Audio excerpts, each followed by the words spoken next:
अस्सलाम वालेकुम dear students, आप देख रहे हैं सैयद अली एकेडमी। और आज की इस वीडियो के अंदर हम जिस टॉपिक का जिक्र कर रहे हैं वो है हमारे पास chemical composition of the cell. यानी कि एक जो सेल है वो केमिकली किस तरह से बना हुआ है, किस तरह से एक सेल केमिकल्स का बना हुआ है। तो आइए आज की इस वीडियो को शुरू करते हैं। जहन में ये रखिएगा कि ये पहले भी हम वीडियो बना चुके हैं, लेकिन बहुत ज़्यादा नॉइज़ की वजह से काफ़ी ज़्यादा स्टूडेंट्स को प्रॉब्लम का सामना हो रहा था। इस वजह से इसे दोबारा बनाया जा रहा है। तो इसके बारे में अगर हम रीड करना शुरू करें तो लिखा हुआ है, it is already established that all living organisms are structurally composed of cells and living cell contain a living matter called protoplasm. ये हम पहले ही जानते हैं कि तमाम जानदार जो हैं वो सारे के सारे सेल्स के बने हैं, और जो सेल है उसके अंदर एक मटेरियल मौजूद है जिस मटेरियल को हम प्रोटोप्लाज्म कह रहे हैं, और उस मटेरियल को हम लिविंग मैटर कह रहे हैं कि तमाम सेल्स में लिविंग मैटर है जिसको प्रोटोप्लाज्म कहा जा रहा है। अब ये प्रोटोप्लाज्म क्या होता है? अगर हम सेल की बात करें, सेल के अंदर एक तो साइटोप्लाज्म होता है, सेल के न्यूक्लियस के बाहर वाला पानी, और एक न्यूक्लियस के अंदर पानी होता है जिसे न्यूक्लियोप्लाज्म कह रहे हैं। साइटोप्लाज्म और न्यूक्लियोप्लाज्म इन दोनों को मिलाकर हमारे पास बनता है प्रोटोप्लाज्म, यानी सेल का सारा पानी। और सारे पानी को हम दूसरा कह रहे हैं लिविंग मैटर। लिविंग मैटर इसको कहने की वजह ये है क्योंकि वहाँ पर रिएक्शंस होते हैं, रिएक्शंस होने की वजह से इसको हम लिविंग मैटर कह रहे हैं।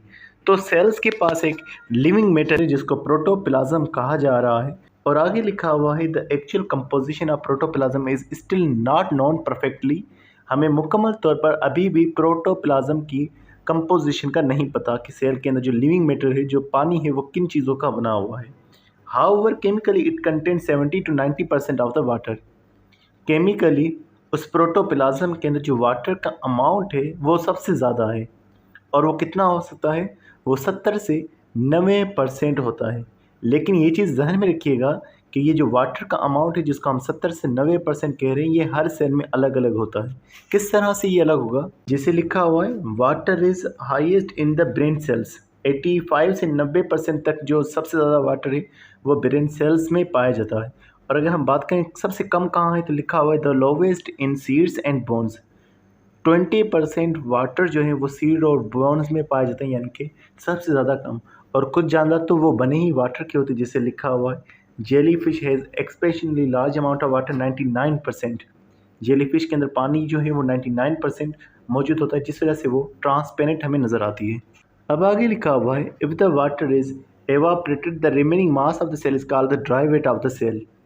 अगर सेल में से जो 70 से 90% वाटर है, अगर वो सारा का सारा पानी ख़त्म हो जाए, सारा का पानी निकल जाए, एवापरेट हो जाए, तो जितना भी मटेरियल फिर पानी के बाद बचेगा उसे हम dry weight of the cell कहेंगे।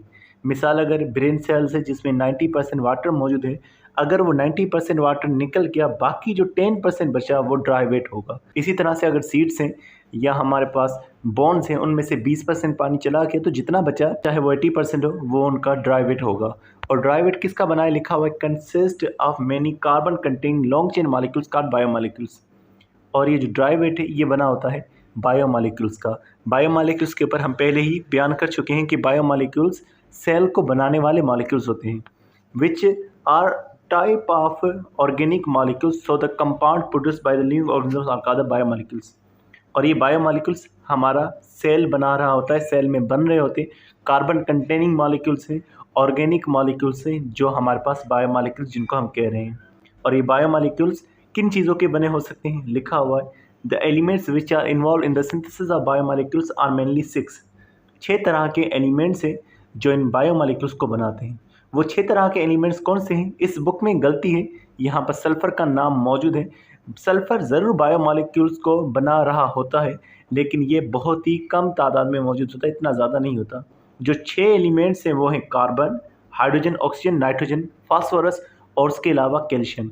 ये 6 एलिमेंट्स बहुत ज़्यादा तादाद में बायोमॉलिक्यूल्स को बना रहे हैं, और ये क्योंकि बायोमॉलिक्यूल्स को बना रहे हैं इसीलिए इनको बायो एलिमेंट्स कहा जाता है। तो इनका बायोमॉलिक्यूल्स को बनाने में कितना हिस्सा है? लिखा हुआ है, they form approximately 98% of the biomolecules. 98% biomolecules इन्हीं 6 एलिमेंट्स के बने होते हैं। कौन कौन से 6 एलिमेंट्स हैं? जैसे यहाँ देख रहे हैं आप, ऑक्सीजन हो गया, कार्बन हो गया, हाइड्रोजन, नाइट्रोजन, कैल्शियम और फास्फोरस। इनका अमाउंट भी लिखा हुआ है, सबसे ज़्यादा जो मौजूद है वो है ऑक्सीजन, फिर उसके बाद कार्बन 18%, हाइड्रोजन 10%। ये 3 बहुत ज़्यादा तादाद में, नाइट्रोजन, फिर उसके बाद कैल्शियम और फास्फोरस जो 3, 2 और 1% के करीब, यानी बहुत ही कम तादाद में मौजूद हैं। तो ये हमने बात की अभी इन 6 एलिमेंट्स की जो बायोमॉलिक्यूल्स को बना रहे हैं। लेकिन अगर हम बात करें कि टोटल कितने एलिमेंट्स हैं जो बायो एलिमेंट काउंट होते हैं, तो यहाँ लिखा हुआ है कि 92 एलिमेंट्स ऐसे हैं जो नेचुरली ज़मीन पर मिलते हैं। यानी कि हमारे पास वैसे 118 एलिमेंट्स होते हैं, कुछ इनमें सिंथेटिक होते हैं जो कि हम खुद बनाते हैं, और कुछ नेचुरली मिलने वाले हैं जो कि 92 हैं। लेकिन उन 92 नेचुरली हासिल होने वाले एलिमेंट्स में से 25 एलिमेंट्स ऐसे हैं जो जानदारों में पाए जाते हैं, और जो जानदारों में पाए जाते हैं, जो बायोमॉलिक्यूल्स को बना रहे हैं, उनको हम कह रहे हैं बायो एलिमेंट्स। लेकिन आगे लिखा हुआ है कि ह्यूमन बॉडी के अंदर एलिमेंट्स जो मौजूद हैं वो है 16 एलिमेंट्स। हमारे सेल्स में 25 एलिमेंट्स नहीं है, हमारे सेल्स में 16 एलिमेंट्स हैं। अब इन 16 एलिमेंट्स में 6 सबसे ज़्यादा हो गए जो 98-99% तक मौजूद है, और इनको हम कह रहे हैं मेजर बायो एलिमेंट्स, क्योंकि ये बहुत ज़्यादा पाए जा रहे हैं। उसके अलावा मज़ीद लिखा हुआ है आगे कि कुछ एलिमेंट्स माइनर एलिमेंट्स हम कह रहे हैं। माइनर एलिमेंट्स जो 1% से भी कम है, लेस देन 1%, उनको हम कह रहे हैं माइनर एलिमेंट्स। वो माइनर एलिमेंट्स कौन से हैं? Potassium, sulphur, chlorine, sodium and magnesium. इनका परसेंटेज यहाँ पर मौजूद है, तो ये है माइनर एलिमेंट्स। और कुछ जो 0.1% से भी कम होते हैं वो हमारे पास होते हैं ट्रेस एलिमेंट्स, जिनमें आयरन, कॉपर, मैग्नीज, जिंक ये शामिल हैं। तो हमने यहाँ पर बयान किया मेजर एलिमेंट्स 6 हो गए, oxygen, carbon, hydrogen, nitrogen, calcium और फास्फोरस। फिर जो 1% है वो माइनर एलिमेंट्स, और जो 0.1% वो ट्रेस एलिमेंट्स। तो ये हैं हमारी बॉडी में मौजूद बायोमॉलिक्यूल्स को बनाने वाले एलिमेंट्स, जिनको हम बायो एलिमेंट्स कह रहे हैं, और जिनकी तादाद हमारी बॉडी में 16 होती है। अब हम बात करें टाइप्स ऑफ बायोमॉलिक्यूल्स। बायोमॉलिक्यूल्स किस कैटेगरी के होते हैं, कौन से होते हैं? तो लिखा हुआ है biomolecules can be divided into following groups according to variability in structure and function in the cell and organisms. यानी कि बायोमॉलिक्यूल को हम उसके काम और उसके स्ट्रक्चर के हिसाब से जो है मुख्तलिफ ग्रुप्स में रखने हैं। Carbohydrates, proteins, lipids, nucleic acid और कॉन्जुगेटेड मॉलिक्यूल्स, ये 5 ग्रुप्स हैं। कार्बोहाइड्रेट, शुगर्स, प्रोटीन्स स्ट्रक्चर को बनाने वाले और कई ज़्यादा फंक्शन करने वाले, सबसे ज़्यादा फंक्शन इन्हीं प्रोटीन्स का होता है। लिपिड्स, जिनको हम आमतौर पर फैट्स कह रहे होते हैं। न्यूक्लिक एसिड, उसके अलावा कॉन्जुगेटेड मॉलिक्यूल्स, कॉन्जुगेटेड जो कि 2 मॉलिक्यूल्स का मिक्सचर होते हैं। कैसे? यानी अगर प्रोटीन है और कार्बोहाइड्रेट साथ में मिले हुए हैं तो अभी ये कॉन्जुगेटेड मॉलिक्यूल, प्रोटीन है, लिपिड साथ में मौजूद है तो अभी ये कॉन्जुगेटेड मॉलिक्यूल। इसी तरह से न्यूक्लिक एसिड है और प्रोटीन साथ में मौजूद है तो ये भी कॉन्जुगेटेड मॉलिक्यूल। तो कॉन्जुगेटेड मॉलिक्यूल्स इन बायोमॉलिक्यूल्स के मिक्सचर होते हैं। बायोमॉलिक्यूल्स का जुड़ा हुए का नाम कॉन्जुगेटेड मॉलिक्यूल है, कि जब 2 बायोमॉलिक्यूल साथ में मिलकर काम करें। अब इस टेबल के अंदर हम देखेंगे बायोमॉलिक्यूल्स का जिक्र है, उनके यूनिट्स का जिक्र है कि जिनके बायोमॉलिक्यूल्स बने हुए, और उन 2 यूनिट्स के दरमियान में, उन बायोमॉलिक्यूल्स के टुकड़ों के दरमियान में जो बॉन्ड मौजूद है, जो चीज़ उनको जोड़ रही है, उसका नाम यहाँ पर लिखा हुआ है, जिसको लिंकेज कहा गया है। कार्बोहाइड्रेट सबसे पहले लिखा हुआ है।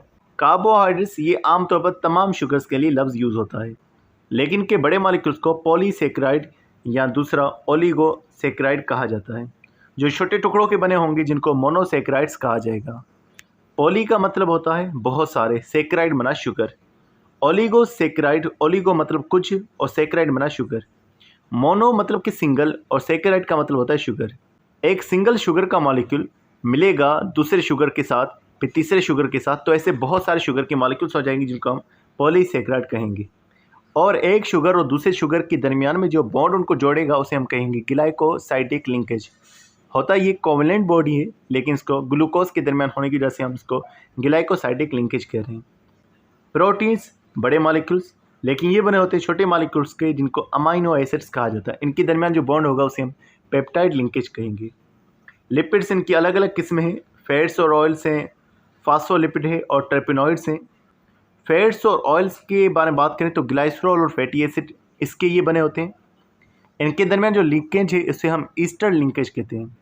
ये याद रखिएगा कि एसिड और अल्कोहल के दरमियान में जो लिंकेज होती है उसे हम ईस्टर लिंकेज कह रहे होते हैं। तो यहाँ पर ये ध्यान रखिएगा कि ग्लाइसरॉल क्योंकि एक अल्कोहलिक कंपाउंड है और फैटी एसिड एक एसिडिक कंपाउंड है, तो इन दोनों के दरमियान में ईस्टर लिंकेज मौजूद होगी।